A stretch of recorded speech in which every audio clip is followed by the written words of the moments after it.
అందరికీ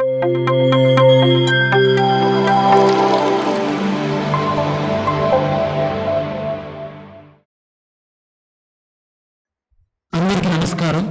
ಎಲ್ಲರಿಗೂ ನಮಸ್ಕಾರಗಳು. మనము రామనగరాలో ఉన్నాం కాబట్టి రాముడు గురించి కొంచెం ಅರ್ಥ చేసుకుందాం. ಅವರು ರಾಮನಗರಕ್ಕೆ ಬಂದು ರಾಮನ ಕುರಿತಾಗಿ ತಿಳಿದುಕೊಂಡಿದ್ದಾರೆ. ರಾಮತತ್ವಾన్ని మనం ಅರ್ಥ చేసుకోవాలి. ರಾಮತತ್ವವನ್ನು ಅರ್ಥ ಮಾಡಿಕೊಳ್ಳಬೇಕು. రెండున్నాయి, ರಾಮನಗರ, ರಾವಣ ನಗರ. ಎರಡಿದೆ, ರಾಮಮಯ, ರಾವಣಮಯ. రెండున్నాయి, సుందరకాండ, కిష్కింధకాండ.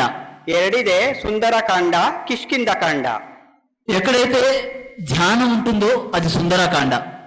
ಎಲ್ಲಿ ಧ್ಯಾನ ಇರುತ್ತೋ ಅಲ್ಲಿ ಸುಂದರಕಾಂಡ. ఎక్కడైతే ధ్యానం లేదో అది కిష్కింధకాండ. ಎಲ್ಲಿ ಧ್ಯಾನ ಇಲ್ಲವೋ ಅಲ್ಲಿ ಕಿಷ್ಕಿಂಧಕಾಂಡ. ఎక్కడైతే అహింస ఉందో అది సుందరకాండ. ಎಲ್ಲಿ ಅಹಿಂಸೆ ಇರುತ್ತದೆಯೋ ಅಲ್ಲಿ ಸುಂದರಕಾಂಡ. ఎక్కడైతే హింస ఉందో అది కిష్కింధకాండ. ಎಲ್ಲಿ ಹಿಂಸೆ ಇರುತ್ತದೆಯೋ ಅಲ್ಲಿ ಕಿಷ್ಕಿಂಧಕಾಂಡ. ఎవరైతే ధ్యానం చేయలేదో వాళ్ళు కిష్కింధకాండ కింద మారిపోతారు.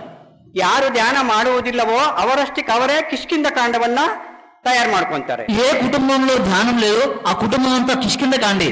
ಎಲ್ಲಿ ಯಾವ ವಲಯದಲ್ಲಿ ಧ್ಯಾನ ಇಲ್ಲವೋ ಆ ವಲಯವೆಲ್ಲವೂ ಕಿಷ್ಕಿಂಧಕಾಂಡವೇ. ఏ ఊరిలో ధ్యానం లేదో ఆ ఊరు కిష్కింధకాంಡ. ಯಾವ ಊರಿನಲ್ಲಿ ಧ್ಯಾನ ಇರುವುದಿಲ್ಲವೋ ಆ ಊರೆಲ್ಲವೂ ಕಿಷ್ಕಿಂಧಕಾಂಡ. ఈ కర్ణాటకలో ధ్యానం లేకపోతే ఈ కర్ణాటక ఒక కిష్కింధకాండ అవుతుంది. ನೀವು ಸಹ ಧ್ಯಾನ ಜ್ಞಾನ ಪ್ರಚಾರ ಮಾಡಬೇಕೆಂದರೆ ಲಕ್ಷಾಂತರ ಜನಕ್ಕೆ ಪ್ರತಿ ಕ್ಷಣ ಸತ್ಯ ದರ್ಶನವನ್ನು ನೀಡುತ್ತಿರುವ PMC ಕನ್ನಡ ಚಾನೆಲ್ಗೆ ದೇಣಿಗೆ ನೀಡಿ ಸಹಾಯ ಮಾಡಿ. Kannada pyramid meditation channel foundation. కర్ణాటకದಲ್ಲಿ ధ్యాన ಇಲ್ಲ ಅಂದ್ರೆ ಕರ್ನಾಟಕ ಕಿಷ್ಕಿಂಧಕಾಂಡ ಆಗುತ್ತೆ. కర్ణాటకలో ఒక ధ్యానం అంతా వచ్చింది అనుకోండి, అప్పుడు కర్ణాటక మొత్తం సుందరకాండ అవుతుంది. ಕರ್ನಾಟಕದಲ್ಲಿ ಯಾವಾಗ ಧ್ಯಾನ ಬರುತ್ತದೆಯೋ ಆಗ ಕರ್ನಾಟಕ ಸುಂದರಕಾಂಡವಾಗುತ್ತದೆ. బసవన్న సుందరకాండను సృష్టించాడు ఈ కర్ణాటకలో. ಬಸವಣ್ಣನವರು ಸುಂದರಕಾಂಡವನ್ನು ಸೃಷ್ಟಿ ಮಾಡಿದರು. ఆదిశంకరాచార్య సుందరకాండను సృష్టించారు భారతదేశంలో. ಭಾರತ ದೇಶದಲ್ಲಿ ಆದಿಶಂಕರಾಚಾರ್ಯರು ಸುಂದರಕಾಂಡವನ್ನು ಸೃಷ್ಟಿ ಮಾಡಿದರು. అలాంటి వాళ్ళు ఉండే ఈ భారతదేశంలో మనం ఇంకా మాంసం తింటూ కిష్కింధకాండలో బ్రతుకుతున్నాం. ಅಂತಹ ಮಹಾನುಭಾವರು ಇರ್ತಕ್ಕಂಥ ನಾವು ಭಾರತ ದೇಶದಲ್ಲಿ ಮಾಂಸವನ್ನು ತಿನ್ನುತ್ತಾ ನಾವು ಕಿಷ್ಕಿಂಧಕಾಂಡವನ್ನು ಮಾಡುತ್ತಿದ್ದೇವೆ. మన పక్కనే తమిళనాడు ఉంది. తమిళనాడులో రమణ మహర్షి ఉన్నాడు. ఆయన జీవితం అంతా మౌనంగా ఉన్నాడు. ನಮ್ಮ ಪಕ್ಕದ ರಾಜ್ಯ ತಮಿಳುನಾಡಿದೆ. ತಮಿಳುನಾಡಿನಲ್ಲಿ ರಮಣ ಮಹರ್ಷಿಗಳಿದ್ದಾರೆ. ಅವರ ಜೀವನ ಪರ್ಯಂತವೂ ಅವರು ಮೌನದಲ್ಲಿ ಇದ್ದರು. ఎవరైతే మౌనంగా ఉంటాడో వాడి జీవితం సుందరకాండ అవుతుంది.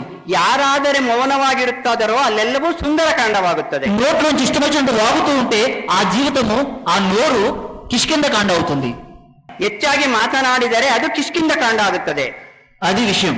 కాబట్టి మౌనం, ధ్యానం, అహింస ఈ మూడు ఏ జీవితానికైతే చేర్చబడతాయో ఆ జీవితము సుందరకాండ అవుతుంది. ಯಾರು ಮೌನ, ಧ್ಯಾನ, ಅಹಿಂಸೆ ಇರುತ್ತದೆಯೋ ಅವರ ಜೀವನವೆಲ್ಲವೂ ಸುಂದರಕಾಂಡ ಆಗುತ್ತದೆ. ఇక్కడ ఎంతమంది ఒక్కరోజు మౌనంగా ఉన్నారు? ఒక్కరోజు 24 hours. ಇಲ್ಲಿ ಎಷ್ಟು ಜನ 24 ಅವರ್ಸ್ ಮೌನ ಇದ್ದೀರಾ? Hand raise. 3 రోజులు ఎంతమంది మౌనంగా ఉన్నారు? 3 days. 3 days. 40 రోజులు ఎంతమంది మౌనంగా ఉన్నారు? 41 ದಿನ. చూడండి, మరి ఒక్కరోజు మౌనంగా ఉన్న వాళ్ళు 10 మంది కూడా లేరు. మిగిలిన వాళ్ళంతా ఏం చేస్తున్నారు? ఇక్కడ ఒకరోజు మౌనం తప్పనిసరి. వారానికి, కనీసం వారానికి 1 week. ನೀವು ಒಂದು ದಿನ ಮೌನ ಇಲ್ಲ, ದಿನ ಮೌನ ಇಲ್ಲದೆ ಇದ್ರು ಅಟ್ಲೀಸ್ಟ್ ವಾರಕ್ಕೊಂದ್ಸಾರಿ ಆದ್ರೂ ನೀವು ಮೌನ ಇರಿ. సంవత్సరానికి 40 రోజులు ఎవరైతే మౌనం ఉంటారో వాళ్ళకి ఆ సంవత్సరం అంతా సుందరకాండ ఉంటుంది. లేకపోతే కిష్కింధకాండే. ವರ್ಷದಲ್ಲಿ 41 ದಿನಗಳ ಕಾಲ ಯಾರು ಮೌನ ಇರುತ್ತಾರೋ ಅದು ಸುಂದರಕಾಂಡ ಆಗುತ್ತದೆ. ಇಲ್ಲದಿದ್ದರೆ ಕಿಷ್ಕಿಂಧಕಾಂಡ ಆಗುತ್ತದೆ. కాబట్టి మనకు రామనగర కావాలా, రావణ నగర కావాలా? కిష్కింధకాండ కావాలా, సుందరకాండ కావాలా? ನಮಗೆ ರಾವಣಮಯ ಬೇಕಾ, ರಾಮಮಯ ಬೇಕಾ? ಕಿಷ್ಕಿಂಧಕಾಂಡ ಬೇಕಾ, ಸುಂದರಕಾಂಡ ಬೇಕಾ? నీకు సుందరకాండ రాముడు ఇవ్వడు. నీ సుందరకాండ నువ్వే సృష్టించుకోవాలి. ಈ ಸುಂದರಕಾಂಡದಲ್ಲಿ ರಾಮ ಇರುವುದಿಲ್ಲ, ನಾವೇ ಸೃಷ್ಟಿ ಮಾಡ್ಕೋಬೇಕು.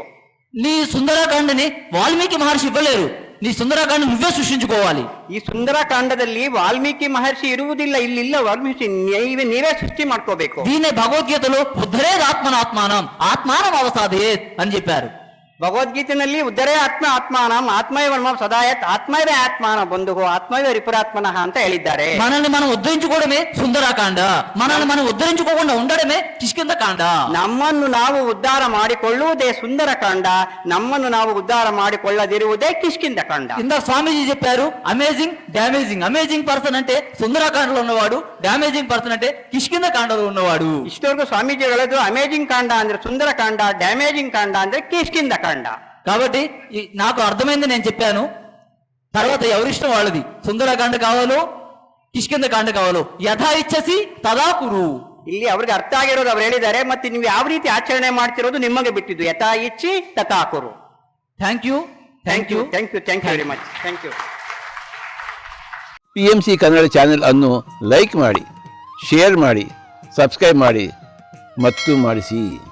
ಎಲ್ಲರಿಗೂ ಧನ್ಯವಾದಗಳು.